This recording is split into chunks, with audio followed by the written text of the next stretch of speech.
الحمد للہ وکفی وسلام علی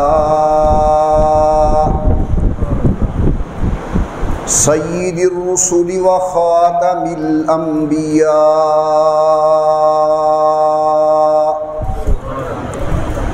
صلی اللہ تعالی علیہ وعلا آلہ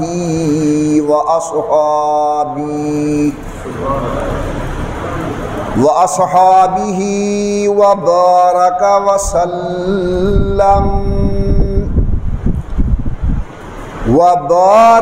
وسلم تسليما كثيرا كثيرا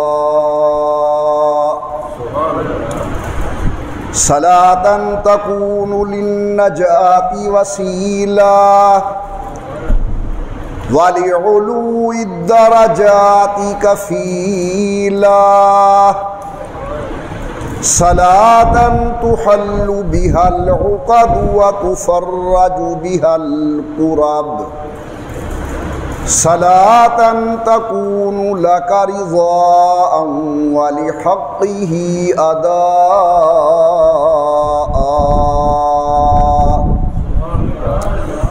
فقد قال الله تبارك وتعالى في القرآن المجيد والفرقان الحميد أعوذ بالله من الشيطان الرجيم بسم الله الرحمن الرحيم ان الذين قالوا ربنا الله ثم استقاموا تتنزل عليهم الملائكة ألا تخافوا ولا تحزنوا وأبشروا بالجنة التي كنتم توعدون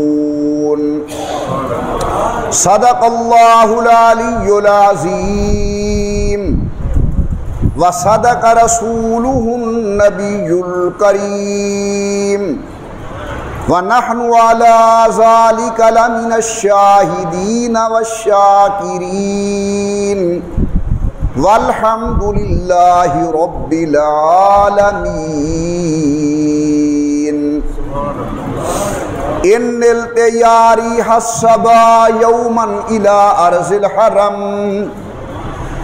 ان نلت يا ريح الصبا يوما الى ارض الحرم بلغ سلامي روضة فيها النبي المحترم ما إن مدحت محمدا بمقالتي لكن مدحت مقالتي بمحمد اللهم صل على محمد وعلى آل محمد وأصحاب محمد وأزواج محمد وبارك وسلم۔ تمام حضرات محبت و ذوق کے ساتھ درود پاک پڑھ لیں حضرت صلی اللہ علیہ وسلم کی ذات بابرکات پر۔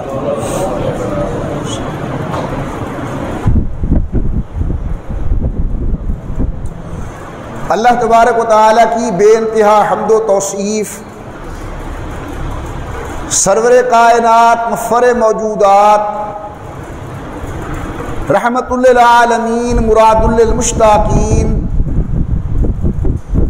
امام الانبیاء والمرسلین،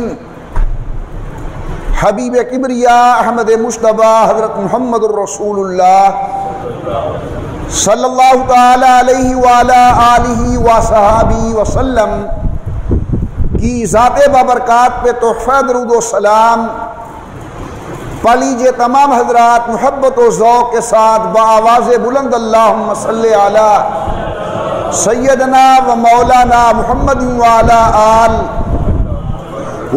آل سیدنا و مولانا محمد وبارک وسلم پڑھنے اور بھیجنے کے بعد محترم بزرگوں، مکرم نوجوان ساتھیوں، قابل صد تعظیم و صد اکرام میری محترمہ موقرہ اور مؤدبہ اسلامی مائی اور بہنوں، اس سے قبل کہ میں چند ضروری معروضات گزارش کروں، دل کی گہرائی سے دعا گو ہوں کہ اللہ تعالی عالم اسلام کی حفاظت فرمائیں، اللہ میاں وطن عزیز پاکستان کی حفاظت فرمائیں، اللہ ہمارے ملک کو داخلی خارجی فتنوں سے محفوظ فرمائیں، اللہ میاں وطن کو امن سلامتی و استحکام نصیب فرمائیں۔ یہ جمعۃ المبارک ذی الحج کا آخری جمعہ ہے اور انشاءاللہ العزیز ماہ محرم کی آمد ہے، تو آج جمعۃ المبارک کے سے اجتماع میں چند ضروری باتیں محرم الحرام کے متعلق آپ کی خدمت کے اندر گزارش کرنا چاہتا ہوں۔ اللہ تبارک و تعالی نے اس دنیا کے اندر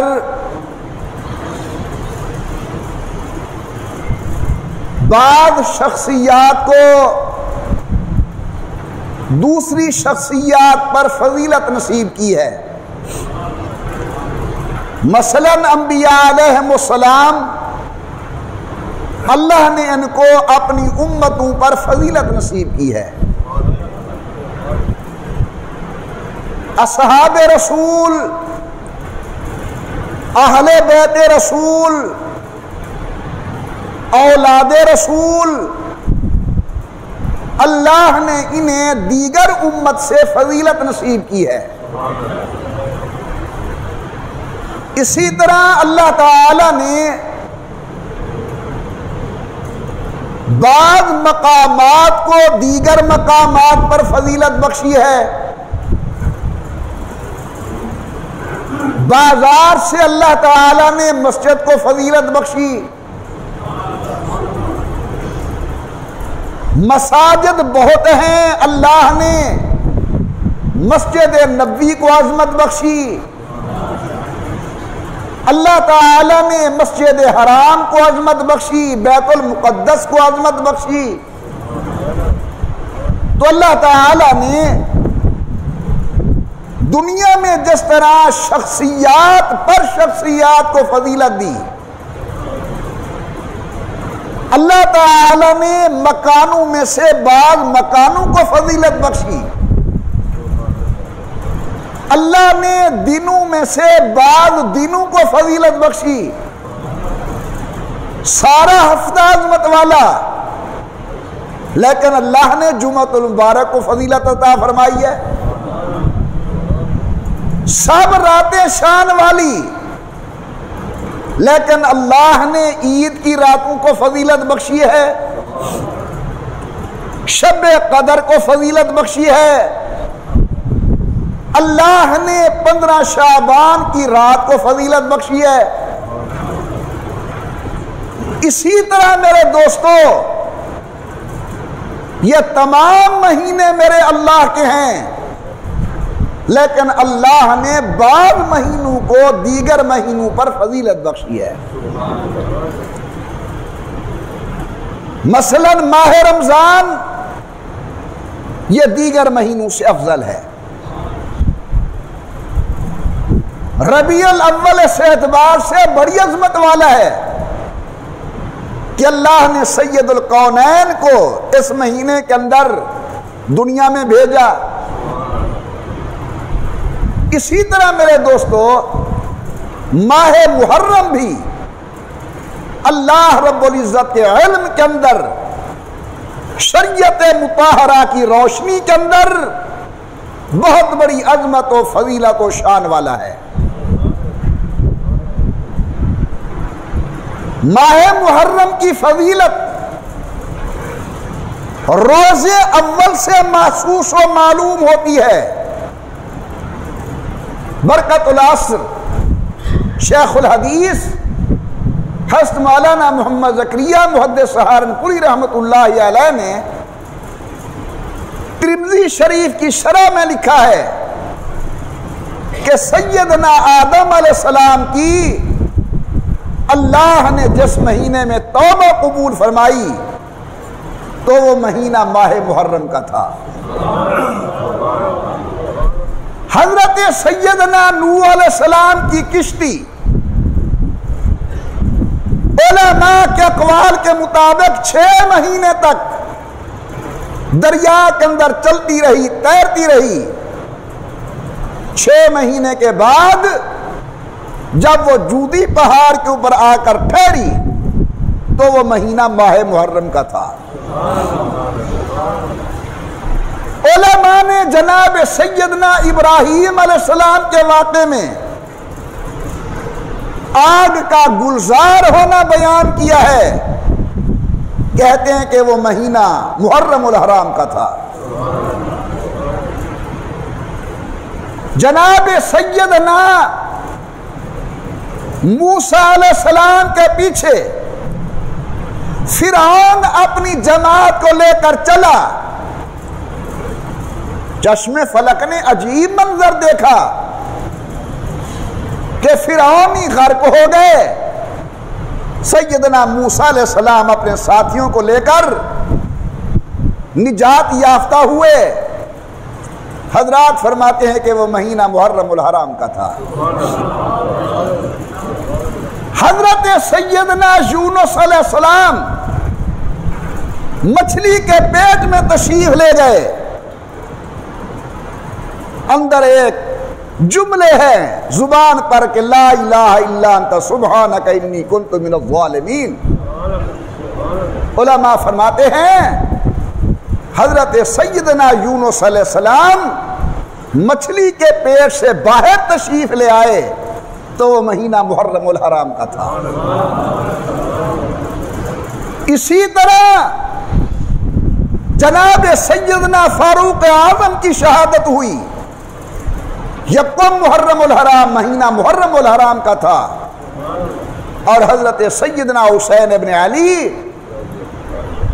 رضی اللہ تعالی عنہما جام شہادت نوش کرتے ہیں تو یہ مہینہ محرم الحرام کا تھا۔ معلوم ہوا کہ محرم الحرام کو اللہ نے روز اول سے اولو العزم کام کے لیے منتخب فرمایا ہے۔ بڑا عظیم کام ہے حضرت سیدنا آدم علیہ السلام کی توبہ کا قبول ہونا، کشتی نوح کا کنارے لگنا، ابراہیم علیہ السلام پر چیخے کا گلزار ہونا، سیدنا موسیٰ علیہ السلام کا دریا خیریت سے عبور کرنا، جناب سیدنا یونس علیہ السلام کا مچھلی کے پیٹ سے باہر آنا، یہ تمام واقعات محرم الحرام میں ہوئے۔ تقریباً میری بات کو سمجھ چکے ہوں گے آپ کہ محرم کو اللہ نے روز اول سے فضیلت نصیب فرمائی ہے۔ میرے محترم دوستو، محرم الحرام کے فضائل میں سے ایک فضیلت یہ بھی ہے کہ یہ عربی سال کا پہلا مہینہ ہے۔ انگریزی سال ہمیں آتے ہیں جنوری فروری، لیکن دین سے دوری کا یہ نتیجہ ہے کہ ہمیں عربی مہینے نہیں آتے۔ ربیع الاول یاد ہے حضور کی ولادت باسعادت کی وجہ سے، ماہ رمضان ہمیں یاد ہے آنے والی عید کی وجہ سے، ذی الحج کو ہم نہیں جانتے، قربانی والا مہینہ کہتے ہیں، اور محرم الحرام کا نام ہمیں یاد ہے ان عظیم الشان شخصیات کی بے مثال قربانیوں کی وجہ سے۔ باقی ہمیں علم نہیں ہے کہ جمادی الاول بھی مہینہ ہے، جمادی الثانی بھی مہینہ ہے، رجب بھی مہینہ ہے، شعبان بھی مہینہ ہے، ربیع الثانی بھی مہینہ ہے، ذوالقعدہ بھی مہینہ ہے۔ باقی جو ہمارے دیہاتی مہینے ہوتے تھے وہ تو اب اکثر لوگوں کو بھول چکے ہیں۔ وہ ماں کے کو یاد ہے، پھگن چیتر کے کو علم ہے۔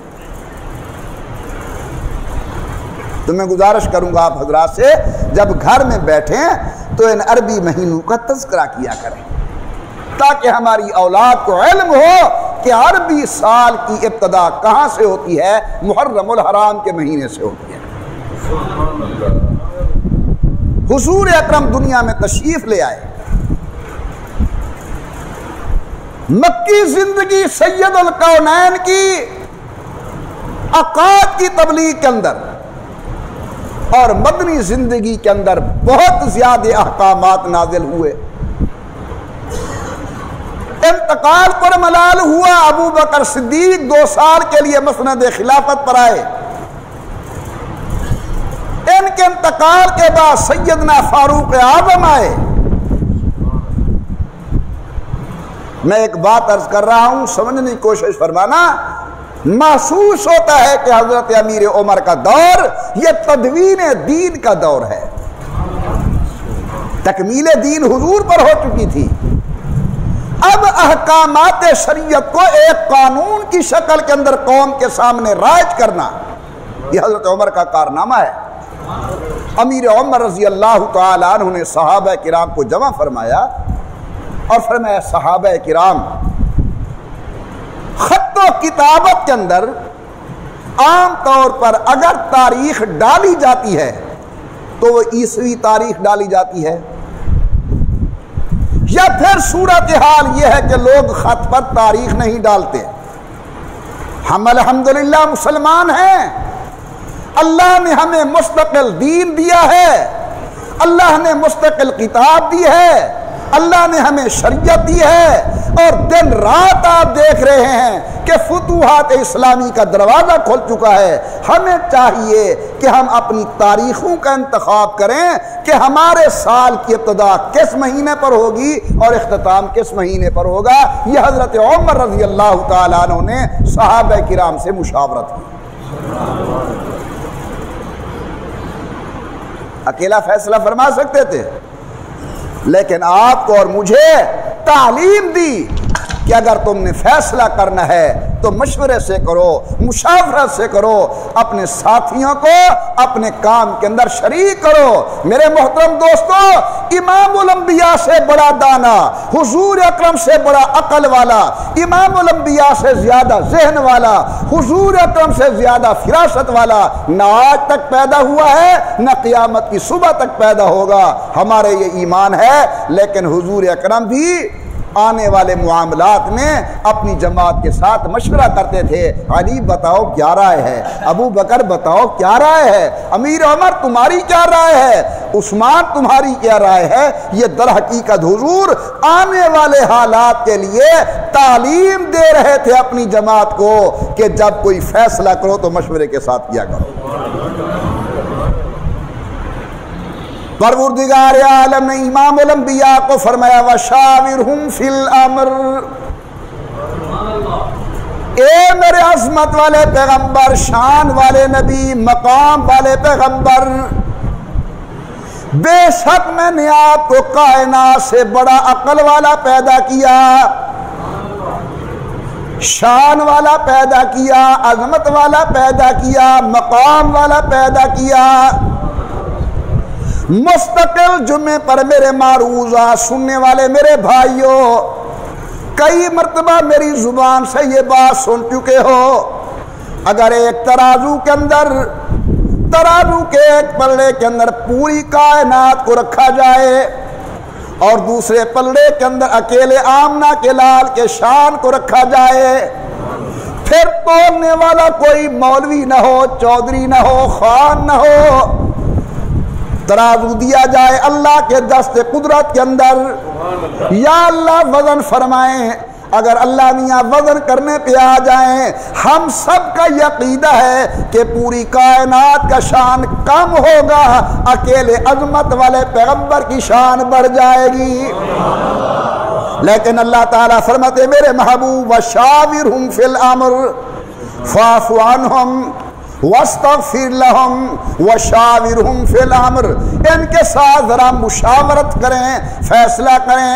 حضرت امام الانبیاء کی تربیت یافتہ فاروق اعظم جب مسند خلافت پر آئے، سن 16 ہجری کے اندر صحابہ کرام کو جمع کیا کہ مسلمانوں، اللہ نے ہمیں دین دیا ہے، اور ایسا دین کہ الیوم اکملت لکم دینکم واتممت علیکم نعمتی ورضیت لکم الاسلام دینا۔ علماء لکھتے ہیں ایسی آیت نہ اللہ نے تورات میں نازل فرمائی، نہ ایسا حکم انجیل میں نازل کیا، نہ ایسا عنوان اللہ نے زبور میں نازل کیا۔ سید الکونین آئے تو اللہ نے فرمایا میرا محبوب آخری نبی آپ ہیں، آخری دین آپ کا لایا ہوا دین ہوگا۔ وَأَتْمَمْتُ عَلَيْكُمْ نِعْمَتِي، میں نے اپنی نعمت تمام کر دی۔ وَرَضِيتُ لَكُمُ الْإِسْلَامَ دِينًا، امام الانبیاء سرکار دو عالم کے بعد حضرت کی تربیت یافتہ جماعت اکٹھی ہوئی سن 16 ہجری کے اندر۔ بتاؤ اللہ نے ہمیں مستقل دین دیا ہے، ہمارے سال کا آغاز کس مہینے سے ہونا چاہیے؟ مہینوں کے نام تو حضور بیان کر گئے تھے کہ یہ محرم ہے، یہ صفر ہے، یہ ربیع الاول ہے، یہ ربیع الثانی ہے، یہ جمادی الاول ہے، یہ جمادی الثانی ہے، یہ رجب ہے، یہ شعبان ہے، یہ رمضان ہے، یہ شوال ہے، یہ ذیقعد ہے، یہ ذی الحج ہے، پھر محرم الحرام۔ 12 مہینے تو حضرت بیان فرما گئے تھے، لیکن سال کا آغاز کب ہوگا ارشاد نہیں فرمایا۔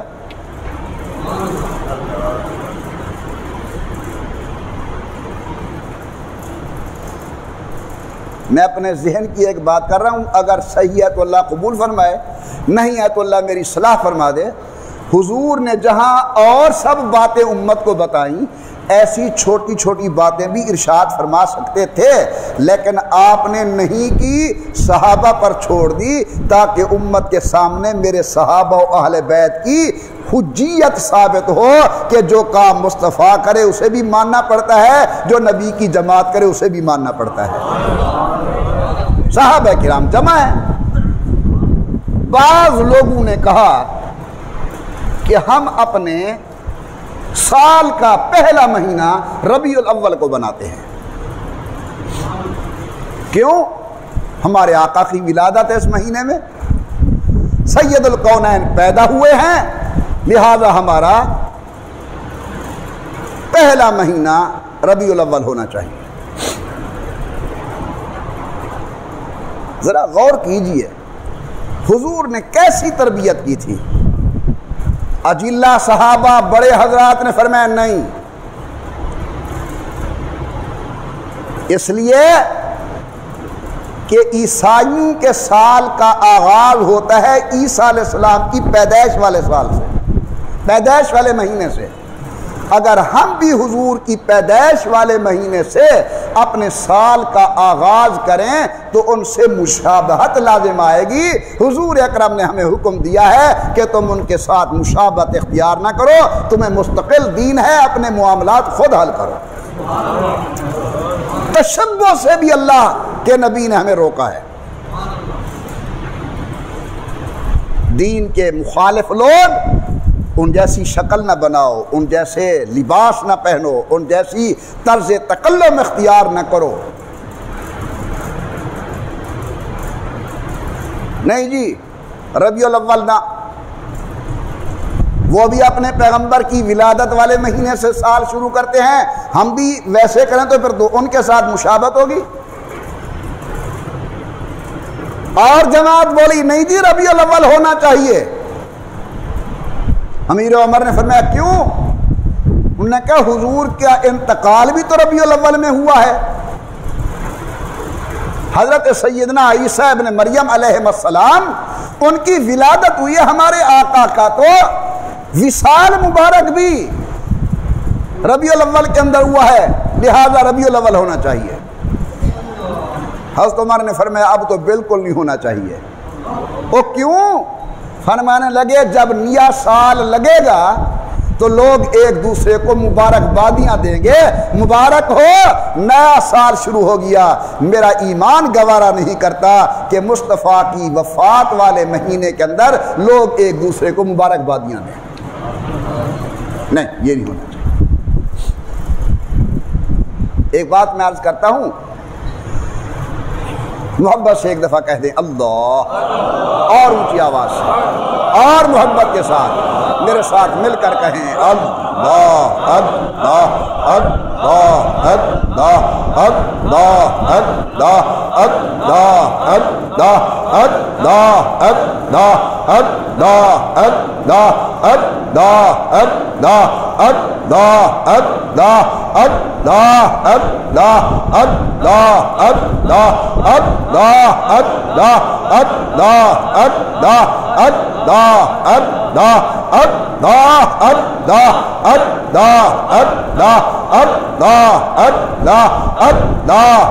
اللہ اللہ درود پاک حضرت کی ذات بابرکات پر اللہم صلی علی محمد وعلی آل محمد وبارک وسلم۔ یہ جو حضور کے صحابہ ہیں، حضرت کی اہل بیت ہے، حضور کی اولاد ہے، یہ عجیب لوگ ہیں۔ انہوں نے حضور کے ہاتھوں میں ہاتھ نہیں دیے تھے، میں کہا کرتا ہوں انہوں نے اپنی جان حضور کے ہاتھ میں دے دی تھی۔ کیا کہا جہاں جی چاہے انہیں استعمال کر، نحن الذین بایعوا محمدا۔ مستدرک حاکم کے اندر عبداللہ ابن عمر کی ایک عجیب بات ہے۔ حضرت عبداللہ ابن عمر فرماتے ہیں کہ لوگوں کے اندر یہ مشہور ہے کہ حضرت ابو بکر کا انتقال حضور اکرم کے انتقال کے تقریباً 2 سال بعد ہوا ہے۔ غور کرنا، اس مسجد میں آنے کے یہی فوائد ہیں کہ اللہ تعالیٰ آپ کو تمہارے مسلک کی نئی اور عجیب چیزیں عطا فرماتا ہے۔ غور کیجیے، عبداللہ ابن عمر کیا فرماتے ہیں کہ لوگوں کے نظریے کے مطابق ابو بکر صدیق کا انتقال، ان کے اوپر موت آئی حضرت کے انتقال کے تقریباً 2 سال بعد۔ لیکن عبداللہ ابن عمر فرماتے ہیں اگر کوئی مجھ سے پوچھے نا، ابو بکر اسی دن مر چکا تھا اندر سے جب حضور کا جنازہ اٹھا تھا، یہ تو دن پورے کرتا رہا۔ حضرت بلال کو پتا چلا کہ حضرت کا انتقال ہو گیا، آہ نکلی، کہتے ہیں اے اماں مجھے تو نے جنا نہ ہوتا، جو نظر حضور کے چہرے کو دیکھتی تھی اب کس کو دیکھے۔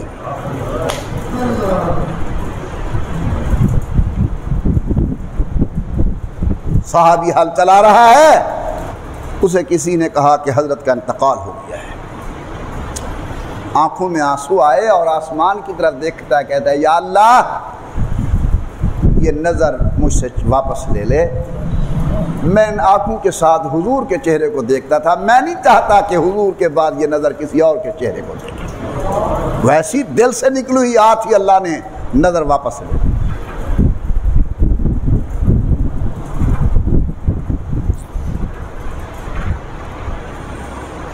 اللہ اللہ اللہ، ربیع الاول نہیں بنانا بھائی، کیونکہ حضرت کی ولادت ہے، حضرت کا انتقال ہے۔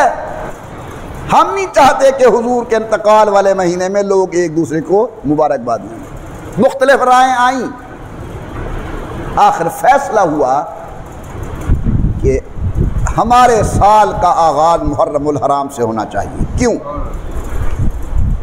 کہتے ہیں اس لیے کہ مسلمان دور دور سے حج کرنے کے لیے آتے ہیں اور پھر حج کرنے کے بعد اپنے گھروں کو لوٹتے ہیں، تھکاوٹ وغیرہ نکال کر اتار کر نئے جذبے کے ساتھ اپنے کام کاج کو وہ محرم سے شروع کرتے ہیں، لہذا آغاز محرم الحرام سے ہونا چاہیے۔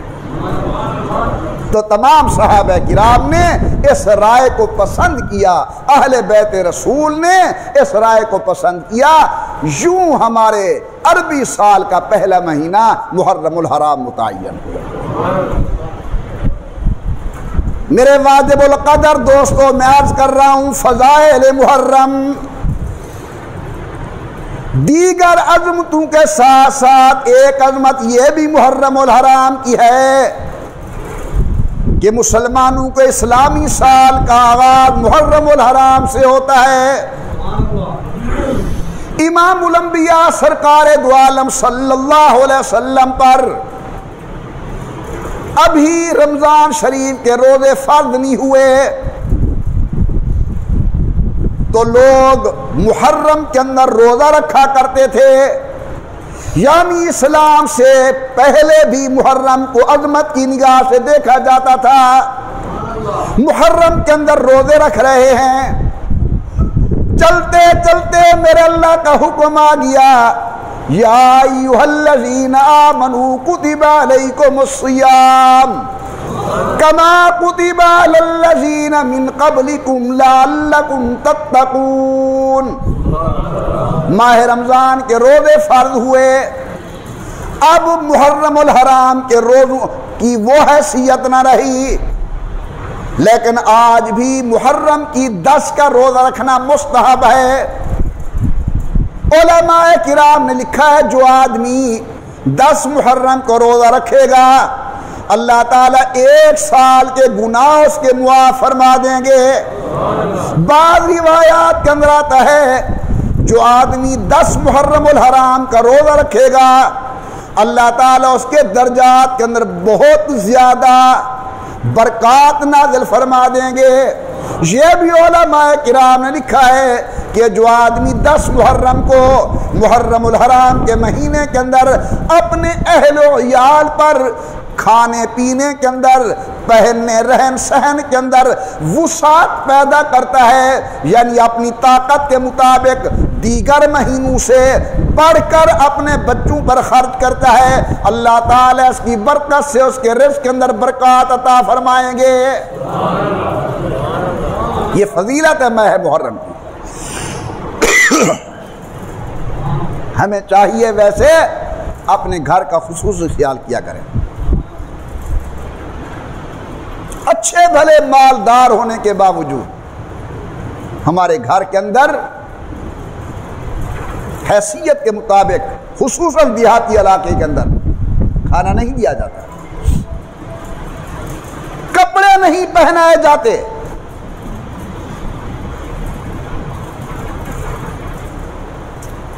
میں ایک علاقے میں گیا، خیر خیریت ہوئی، پوچھا، الحمدللہ 1 مربع سے زیادہ زمین ہے، آباد ہے ساری۔ جب سالن آیا تو بالکل کچا۔ میں بڑا حیران ہوا کہ مالدار آدمی ہیں، ایسا کھانا کیوں آیا ہوگا؟ تو ان میں سے ایک بزرگ کہنے لگا، انہوں نے کہا قریش صاحب ہمارے گھر کے اندر سالن پکے تو ہمیں پکانے کا طریقہ ہے،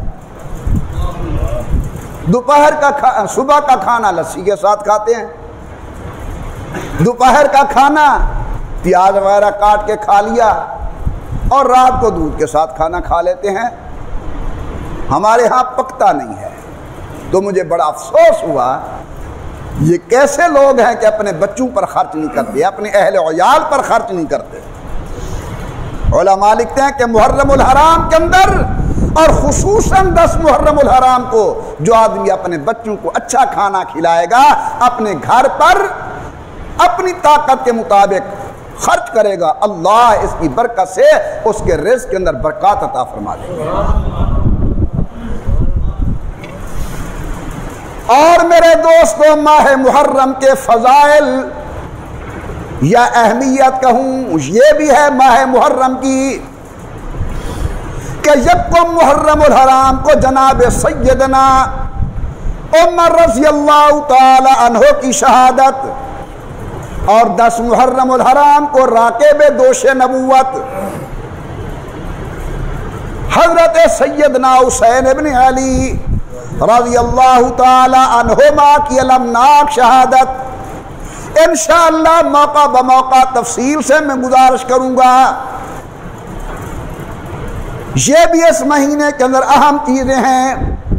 حضرت عمر کی شہادت، آفتاب عدل و انصاف کا غروب ہونا، حضرت جناب حسین ابن علی کی شہادت، جن کی زبان کو حضور چوستے ہیں، جنہیں حضور اپنی زبان چوساتے ہیں، اللہ کے پیغمبر جنہیں کندھوں پر لے کر چلتے ہیں، جن کی والدہ سیدہ زہرا جھولیے زہرا کے اندر پلنے والے، ان کی المناک شہادت، یہ سب اس مہینے کی اہمیت کو اجاگر کرتی ہیں.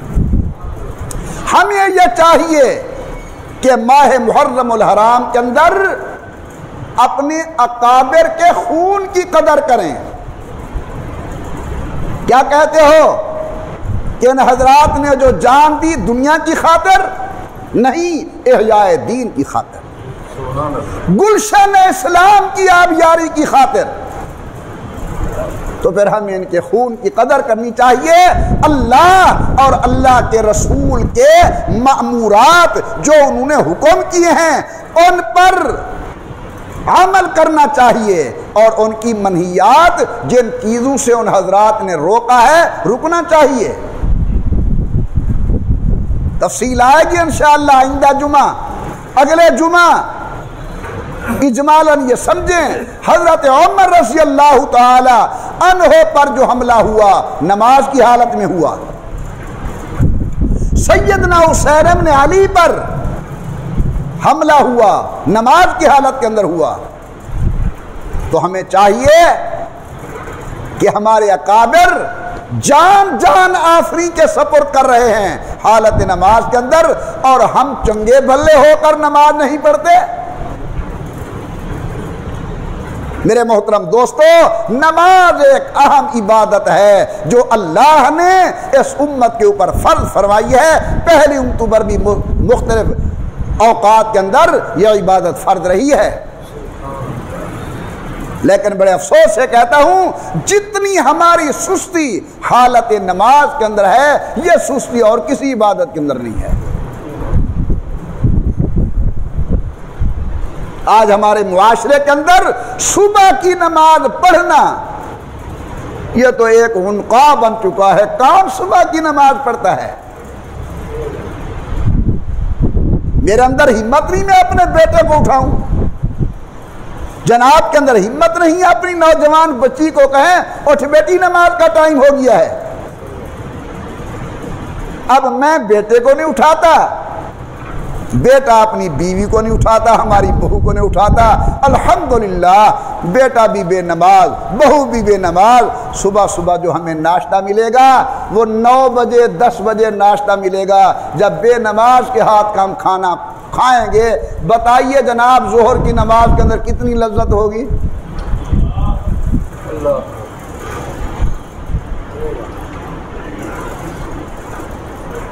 باوضو آدمی کے کھانے پکانے کے اندر اور برکت ہوتی ہے، نمازی آدمی کے کھانے کے اندر اور برکات ہوتے ہیں، اور بے نماز کے کھانے کے اندر نحوستیں ہوتی ہیں. کوشش فرمائیں اپنی اولاد کو نماز کا کہیں، اپنی بہو بیٹی کو نماز کا حکم کریں، ورنہ قیامت کے دن پوچھا جائے گا کپڑے دھلے ہوئے نہیں تھے وہاں تو ناراض ہوا تھا، روٹی وقت پر نہیں ملی اس پر تو ناراض ہوا تھا، اس نے جو نماز نہیں پڑھی تھی تیری پیشانی پر شکاری نہیں آئی تھی. آج ہم پریشان ہیں، ہم سب، معاشرہ بگڑ گیا، اولادیں گندی ہو گئی. میں تو بیٹھا ہوں تمہاری خدمت کے اندر، اکثر آنے والے جو دعا کرواتے ہیں اولادوں کی اصلاح کے لیے کرواتے ہیں. بچے خراب ہو گئے ہیں، معاشرہ خراب ہو گیا ہے. تو میرے دوستو آئیے، تمہارے اور میرے اللہ نے ہمارے لیے معاشرے کی اصلاح کا ایک نسخہ قرآن کریم کے اندر ارشاد فرمایا ہے. میں کوئی وظیفہ بتاؤں پتہ نہیں برکت ہے یا نہیں. جناب کوئی کسی سے پڑھ کر یا سن کر کریں پتہ نہیں برکت ہے یا نہیں. یہ تو ہمارا ایمان ہے نا. حضور کا بتایا ہوا وظیفہ وہ بھی نورانیت سے خالی نہیں ہے, اور اللہ کا بتایا ہوا وظیفہ وہ بھی برکت سے خالی نہیں ہے. سنیے قرآن کریم کو. اللہ نے ہمارے معاشرے کی اصلاح کے لیے ایک نسخہ قرآن کریم کے اندر ارشاد فرمایا. پروردگار عالم نے فرمایا ان الصلاۃ تنہی عن الفحشاء والمنکر. نماز انسان کو بے حیائی سے روکتی ہے, برے کاموں سے روکتی ہے. نماز پڑھو برائی قریب نہیں آئے گی. آپ کے ذہن میں آ رہا ہوگا مولانا ہم نے تو دیکھا ہے نمازی بھی ہے برے کام بھی کرتا ہے. میں عرض کروں گا کہ میرا دیکھنا غلط ہو سکتا ہے, اللہ کا فرمانا غلط نہیں ہو سکتا. جب اللہ نے فرما دیا نماز بے حیائی سے روکتی ہے, ہوگا یہ کہ ظاہری طور پر تو نماز ہوگی لیکن باطنی طور پر نماز نہیں ہوگی. وہ نماز سنت کے مطابق نہیں ہوگی, وہ نماز خشوع خضوع والی نہیں ہوگی. اگر ہم نماز کو نماز بنا کر پڑھیں تو بالکل قرآن سچا ہے, معاشرہ ٹھیک ہو جائے گا, بگاڑ ختم ہو جائے گا دنیا سے. میدان کربلا کے اندر امام عالی مقام جان دینے والے کے سپرد کر رہے ہیں حالت نماز کے اندر, جو آپ کا سر تن سے جدا ہوا نماز کی حالت کے اندر. کہنے والے نے بڑا عجیب نقشہ پیش کیا ہے. کہتا ہے کہ قاتل لعین مست تھا خنجر کی دھار میں. قاتل لعین مست تھا خنجر کی دھار میں, اور پیارے حسین محو تھے دیدار یار میں. امام عالی مقام کا سر تن سے جدا ہوا حالت سجدے کے اندر, حضرت جناب سیدنا علی المرتضیٰ پر حملہ حالت نماز کے اندر. یکم محرم الحرام کے شہید حضرت سیدنا عمر پر حملہ حالت نماز کے اندر. اب ہمارے بڑے تو جان دینے والے کو دے رہے نماز کے اندر, لیکن ہمارا حال یہ ہے کہ نماز نصیب نہیں ہمیں. میرے آقا نے فرمایا نوروا منازلکم بالصلاۃ وتلاوۃ القرآن. اپنے گھروں کو منور کرو نماز کے نور کے ساتھ, قرآن کی تلاوت کے نور کے ساتھ. آپ کی نظر کے اندر گھر کا نور ہے, بجلی کا بلب, گھر کی روشنی ہے, ٹیوب لائٹ گھر کی روشنی ہے, گیس کا بلب گھر کی روشنی ہے, دیا یا چراغ. مگر جب میں نے قرآن و سنت کو دیکھا, میرے آقا فرماتے ہیں تیرے گھر کی روشنی ہے سورت یاسین کی تلاوت, سورت ملک کی تلاوت. وہ گھر منور ہیں جن سے رات کو سورت یاسین کی آواز آ رہی ہے, سورت ملک کی تلاوت کی آواز آ رہی ہے. واقعہ تو شاید موضوع کے ساتھ نہیں ملتا, لیکن تھوڑی مناسبت میں عرض کر دوں. ایک آدمی گزرا ہے فضیل ابن عیاض, چور ہے, چوروں کا سرغنہ ہے. نعوذ باللہ نعوذ باللہ نعوذ باللہ ثم نعوذ باللہ. اس نے اپنا ایک گینگ بنایا ہوا ہے فضیل نے, جس کی چاہے پگڑی اچھالے, جسے چاہے بے عزت کرے. چور ہے, چوری کرتا ہے. علماء نے حضرت فضیل کے حالات میں لکھا ہے رات کا ٹائم ہے, تیاری کی چوری کرنے کے لیے. ہر چور کا اپنا طریقہ ہوتا ہے چوری کرنے کا. اس کا طریقہ یہ تھا کہ چھت پھاڑ کے چوری کرتا تھا. رات کا ٹائم ہے, سردی کی رات. فضیل مکان کی چھت پہ چڑھا, اللہ اکبر, چھت پھاڑی. اندر دیکھتا ہے کہ بابا جی نفل پڑھ رہے ہیں اور زبان پر لفظ ہیں الم یأن للذین آمنوا ان تخشع قلوبهم لذکر اللہ. اے ایمان والو ابھی وہ وقت نہیں آیا کہ تمہارے دل اللہ کے خوف کی وجہ سے ڈر جائیں. الم یعنی للذین آمنوا ان تخشع قلوبہم، ان کے دل اللہ کے خوف سے ڈر جائیں، ابھی وہ وقت نہیں آیا. میرے دوستو تدبیر کند بندہ تقدیر زند خندہ، تدبیر بندے کرتے ہیں، تقدیر کا فیصلہ اللہ کرتا ہے. مقدر جاگا ہوا تھا فضیل کا، عربی جانتا تھا، رات کا ٹائم فقیر کی زبان کے نکلے ہوئے لفظ کلام خدا کے سنا فضیل نے، دل پہ اثر ہوا، چیخیں نکل گئی، کہتے بلا یا رب بلا یا رب بلا یا رب، یا اللہ وہ وقت آ گیا ہے میری توبہ کرنے کا. نیچے اترا، باقی چور ساتھی کھڑے ہیں، پوچھتے ہیں فضیل سناؤ کیا بنا؟ آنکھوں میں آنسو ہے، روتا جا رہا ہے.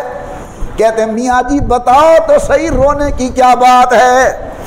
کہنے لگا یار میں تو بدل چکا ہوں، تمہارا کیا حال ہے؟ اب میری چوری سے توبہ ہے. انہوں نے کہا تیری توبہ ہے تو ہماری بھی توبہ ہے. گئے تھے گھر سے چور بن کر، قرآن کی برکت سے واپس آئے وقت کے ولی اللہ بن کر.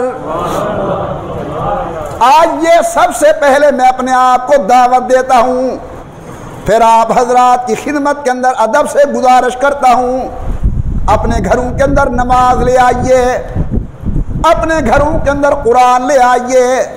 سنا ہے نا اپنے علماء سے کہ 10 محرم الحرام کی رات کو جب امام عالی مقام نے خیمے کے چکر لگائے،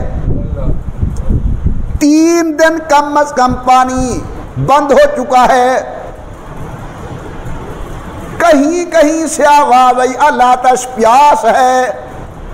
امام عالی مقام پانی کا کوئی بندوبست. حضرت نے فرمایا یا ایھا الذین آمنوا استعینوا بالصبر والصلاۃ، صبر کرو نماز پڑھو. لکھا ہے کہ واپس آئے تو ہر خیمے سے قرآن کریم کی تلاوت کی آواز تھی. کہیں سے تبارک الذی بیدہ الملک، کہیں سے یا ایھا المزمل یا ایھا المدثر. تو امام عالی مقام کے گھرانہ کربلا کے اندر قرآن کریم کی تلاوت فرماتا ہے. حضرت فاروق اعظم کی شہادت حملہ حالت نماز کے اندر، حضرت جناب علی المرتضیٰ پر حملہ حالت نماز کے اندر. ہم آخر ان کی محبت کا دم بھرنے والے ہیں، نام لے وہ ہیں ان کا. ہمارا حق ہے کم از کم اتنا نہ صحیح کچھ تو اپنی زندگی کے اندر نیکی کا انقلاب لے آئیں تاکہ قیامت کے دن کے منہ لگنے کے قابل ہو جائیں ہم. یہ محرم الحرام ہمیں تحمل و برداشت کا درس دیتا ہے. محرم الحرام ہمیں عبادت کا درس دیتا ہے. قرآن کریم کی تلاوت کرو کثرت سے. شہداء اسلام کی روح کو بخشو، شہداء محرم کی روح کو بخشو، شہداء کربلا کی روح کو بخشو. اللہ تبارک و تعالیٰ تمہیں اجر عظیم عطا فرمائیں گے. تو بہرحال محرم الحرام کا مہینہ ہے. اس مناسبت سے چند ضروری باتیں محرم الحرام کے مہینے کی فضیلت پر میں نے گزارش کی ہیں. میں درخواست کروں گا تمام حضرات سے، شاید اگلا جمعہ محرم شروع ہو چکا ہوگا، امید ہے منگل یکم محرم الحرام ہوگی یا بدھ ہوگا یکم محرم الحرام. تو آنے والا جمعہ محرم الحرام شروع ہو چکا ہوگا. پہلا جمعہ ہوگا حضرت امیر عمر کی عظمت و شان و شہادت کو میں بیان کروں گا. عرض یہ کروں گا آپ کی خدمت کے اندر کہ آپ حضرات نے اپنے ملک کے تحفظ کا خیال کرنا ہے. جس ملک میں رہتے ہیں ہم، اس ملک کے قوانین کا احترام کرنا ہمارے ذمہ لازم ہے. امن کے ساتھ، برداشت کے ساتھ، حوصلے کے ساتھ، وقار کے ساتھ اپنے ملک کی تحفظ و سالمیت کو مد نظر رکھتے ہوئے آپ نے محرم الحرام کو گزارنا ہے انشاءاللہ العزیز۔ اللہ تبارک و تعالی ہمارے ملک کی حفاظت فرمائے، اللہ تعالی خیریت کے ساتھ یہ ماہ مبارک گزاریں، اور انشاءاللہ خیریت کے ساتھ گزرے گا۔ دعا کرتے ہیں، اس کے بعد انشاءاللہ وقت دیا جائے گا سنتوں کا۔ الحمدللہ رب العالمین، والصلاة والسلام علی سید الانبیاء والمرسلین وعلی آلہ وصحابہ اجمعین۔ ربنا آتنا فی الدنیا حسنہ وفی الآخرۃ حسنۃ وقنا عذاب النار۔ اللہ عالم اسلام کی حفاظت فرما، وطن عزیز پاکستان کی حفاظت فرما۔ اللہ ہمارے ملک کو دہشت گردی تخریب کاری سے محفوظ فرما، وطن کو امن سلامتی استحکام نصیب فرما۔ اللہ افواج پاکستان کی حفاظت فرما، تمام سیکورٹی اداروں کی حفاظت فرما۔ اللہ میرے شہر کی حفاظت فرما، تحصیل کی حفاظت فرما، ضلع کی حفاظت فرما، ڈویژن و صوبے کی حفاظت فرما۔ اللہ وطن کے ایک ایک انچ کی حفاظت فرما، وطن کے سردوں کی حفاظت فرما۔ میرے اللہ ہم سب کے اندر حضور اکرم کی سنت طیبہ پر عمل کرنے کا جذبہ پیدا فرما۔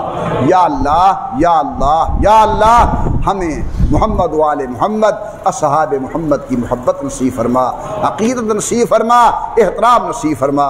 یا اللہ ہمارے بڑوں نے اپنی جان کا آخری قطرہ خون کا تیرے نام پہ قربان کیا ہے، کم از کم ہمیں ان کی لاج رکھتے ہوئے نمازی بنا دے۔ یا اللہ قرآن کریم کی تلاوت کا ذوق شوق نصیب فرما دے۔ یا اللہ ہمارے پیغمبر کی اس امت کے حال پہ رحم فرما، جو بے اولاد ہیں نیک اولاد نصیب فرما، جن کے ہاں اولاد ہے والدین کا فرما بردار بنا۔ اللہ ہماری نوجوان نسل کو خصوصیت کے ساتھ نمازی بنا۔ بہت دکھ ہوتا ہے جب احباب آ کر بتاتے ہیں گھر سے نمازیں ختم ہو چکی ہیں۔ اللہ تبارک و تعالی ہمیں اس نحوست سے بچائے۔ اللہ ہمارے بچوں کو، اہل خانہ کو، بہو بیٹی کو، داماد کو، امت کے ایک ایک فرد کو نماز کا پابند بنائے، قرآن شریف کی تلاوت کا ذوق شوق نصیب فرمائے۔ اللہ ہمیں ہر برے کام سے بچائے، ہر نیک کام کرنے کی توفیق عطا فرمائے۔ آمین برحمتک یا ارحم الراحمین۔ جن احباب نے سنتیں پڑھی